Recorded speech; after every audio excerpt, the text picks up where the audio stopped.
সুস্বাগতম। স্বামী বিবেকানন্দ ভারতীয় নবজাগরণের একজন পুরোধা এবং হিন্দু ধর্মের একজন বিদগ্ধ ও বৈজ্ঞানিক ব্যাখ্যাকার। এই প্রবাদ প্রতিম মহাপুরুষকে নিয়ে ইউটিউবের সাহিত্যের নবদিগন্ত চ্যানেলে আজকের ভিডিওটি হলো স্বামী বিবেকানন্দের শিকাগো বিশ্ব ধর্মীয় মহাসম্মেলনের বক্তৃতা আজও প্রাসঙ্গিক। গ্রন্থনায় রবীন্দ্র কুমার চক্রবর্তী। স্বামী বিবেকানন্দের ত্যাগ ও বৈরাগ্যই ভারতীয় জীবন দিশা। ভারতের মহাজাগরণের প্রতিটি ক্ষেত্রকে স্বামীজি বিরাটভাবে প্রভাবিত করেছেন। সমগ্র পৃথিবীর জন্য রেখে গেছেন অমূল্য পথনির্দেশ। অনেক মনীষী তাকে আধুনিক ভারতের স্রষ্টা বলে মনে করেন। এই প্রসঙ্গে রাজা গোপালাচারীর উক্তি স্মরণীয়। আমাদের আধুনিক ইতিহাসের দিকে তাকালে যে কেউ স্পষ্ট দেখতে পাবেন স্বামী বিবেকানন্দের কাছে আমরা কত ঋণী। ভারতের আত্মমহিমার দিকে ভারতের নয়ন তিনি উন্মোলিত করে দিয়েছেন। তিনি আমাদের দৃষ্টি দিয়েছেন। তিনি ভারতীয় স্বাধীনতার জনক। আমাদের রাজনৈতিক, সাংস্কৃতিক ও আধ্যাত্মিক স্বাধীনতার তিনি পিতা। 1890 খ্রিস্টাব্দে 3রা অগাস্ট তিনি যে ভ্রমণে বের হন সেটা ছিল সবচেয়ে দীর্ঘকালের। এই ভ্রমণকালে তার প্রতিভায় মুগ্ধ হয়ে অনেকেই তাকে আমেরিকা বিশ্ব ধর্ম মহাসভায় যোগ দিতে অনুরোধ করেন। স্বামীজি প্রথমে এ নিয়ে মাথা ঘামাননি। পরে মাদ্রাজে জনগণের ঐকান্তিক ইচ্ছায় এবং দৈব নির্দেশে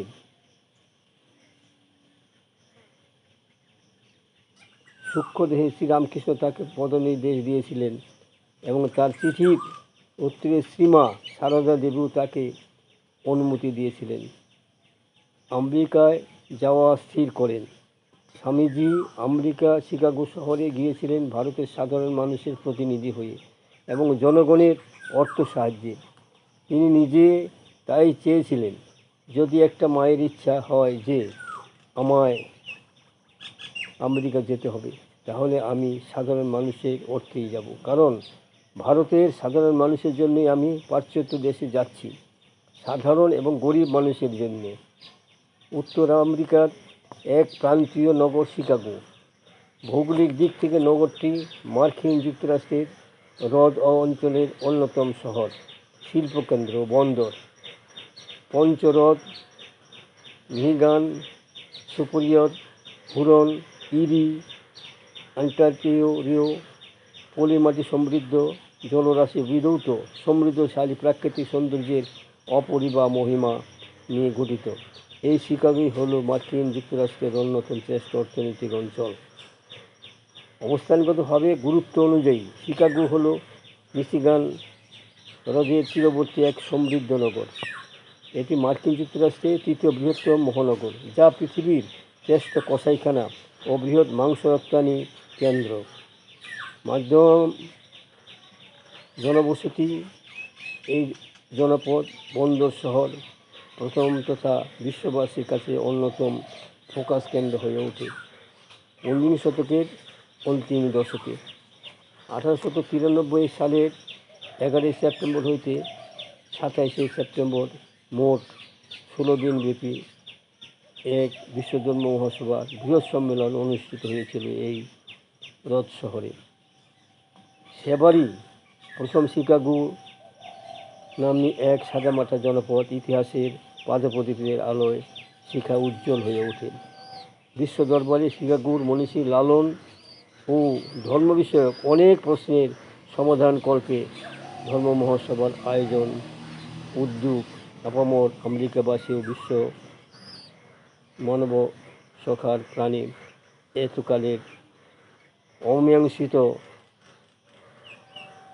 ঠেলা গুতু সরল গতিতে হ্রদের কল্পপ্লাবী স্রোতের মতো বিশ্ব হৃদয়ে বাহিত হয়েছিল। বিশেষত স্বামী বিবেকানন্দ নামের এক তীব্র তেজযুক্ত প্রাচ্য বাঙালি হিন্দু সন্ন্যাসীর বিশ্বভাতৃত্বের বাণী পড়ছে সারা বিশ্ব আলোড়িত, মুগ্ধ, রোমাঞ্চিত, বিস্মিত হয়েছিল। ভারতবর্ষের কাছে তাই শিকাগো শহর নিছক দেশ নয়, এক অকৃত্রিম শ্রদ্ধা ও পুণ্যতিথির স্বর্ণ অডিটোরিয়াম। যে মঞ্চ থেকে উচ্চারিত প্রাচ্যবাসী উজ্জ্বল এক গেরুয়া বসন অলঙ্কৃত মুণ্ডিত মস্তক সন্ন্যাসীর মেঘচন্দ্র বাণী, পাশ্চাত্যে শিরা উপশিরার ধমনীতে জমে থাকা কুসংস্কার, আবিল, গোড়ামি ও নীচতাকে এক লহমায় টেনে আঁচড়ে কঠিন উপলব্ধির পাথরে চূর্ণ করেছিল। এই পূর্ণ শিকাগো ভূমি সনাতন হিন্দু ধর্ম ও পরাধীন ভারতের ধর্ম পুনর্জাগরণের বীজ অঙ্কুরোদয়ের সূত্রপাত হয়েছিল। আর সারা বিশ্বে ধর্মের এই যে উন্নতশীল, তা কেবলই স্বামীজিও শিকাগো ধর্ম মহাসভার জয় লভ্য সুলভ। শিকাগোর ধর্ম মহাসভা নিঃসন্দেহে পৃথিবীর ইতিহাসে এক গুরুত্বপূর্ণ ঘটনা। কলম্বাসের আমেরিকা আবিষ্কারে 400 বছর পূর্তি উপলক্ষে আমেরিকা শিকাগো শহরে বিরাট মেলার আয়োজন করেছিল। নাম দিয়েছিল কলম্বিয়া এক্সপোজিশন। এই মেলায় অনেক রকম প্রদর্শনী অনুষ্ঠানের আয়োজন হয়েছিল। তার মধ্যে সবচেয়ে গুরুত্ব ও আকর্ষণ ছিল ধর্ম মহাসভার। পৃথিবীর ইতিহাসে এই রকম ধর্ম মহাসভা এই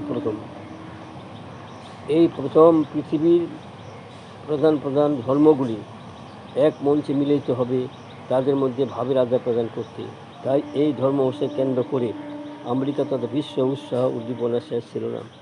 কত বড় ছিল শিকাগো শহরের এই ধর্ম মহাসভা, তা হিসাব থেকে বোঝা যাবে। এই ধর্ম মহাসভার প্রস্তুতির জন্য মহাসভার উদ্যোক্তাগণ 10,000 চিঠি এবং 40,000 নথিপত্র বিভিন্ন ঠিকানায় পাঠাতে হয়েছিল। ধর্ম মহাসভার উদ্যোক্তা জন হেনরি বেরেজের মতে প্রায় 30 মাস ধরে পৃথিবীর প্রায় সমস্ত রেল ও স্টিমার পথ ধর্ম মহাসভার জন্য কাজ করেছে। যে ধর্মের প্রতিনিধিরা ধর্ম মহাসভায় যোগ দিয়েছিলেন তাদের মধ্যে ছিল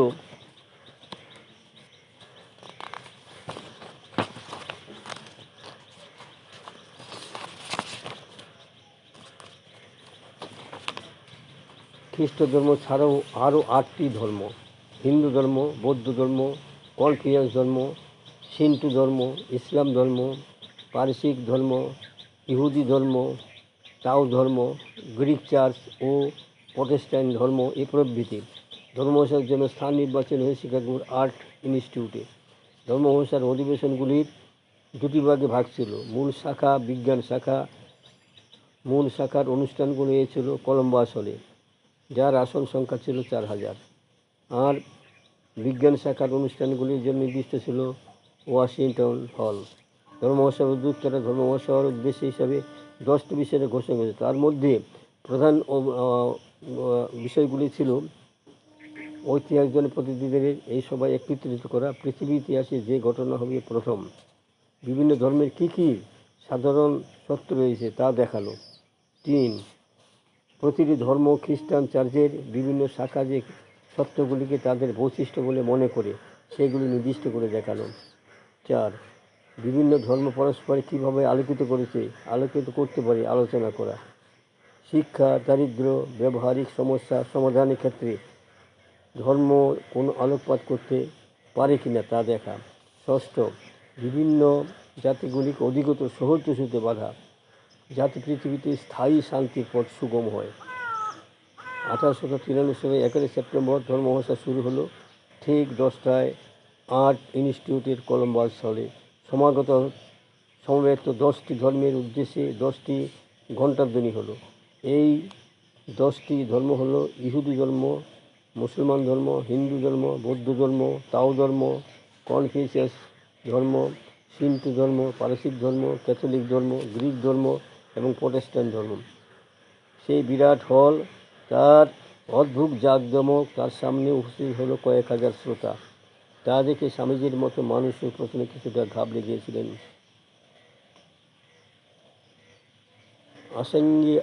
আলাঙ্গিরাতে একটা চিঠিতে তিনি লিখেছিলেন, কল্পনা করে দেখো, নিচে একটা হল, তারপরে প্রকাণ্ড গ্যালারি, তাতে আমেরিকার সুশিক্ষিত সমাজের বাসা 6-7 হাজার নরনারী ঘেঁষাঘেঁষি করে বসে।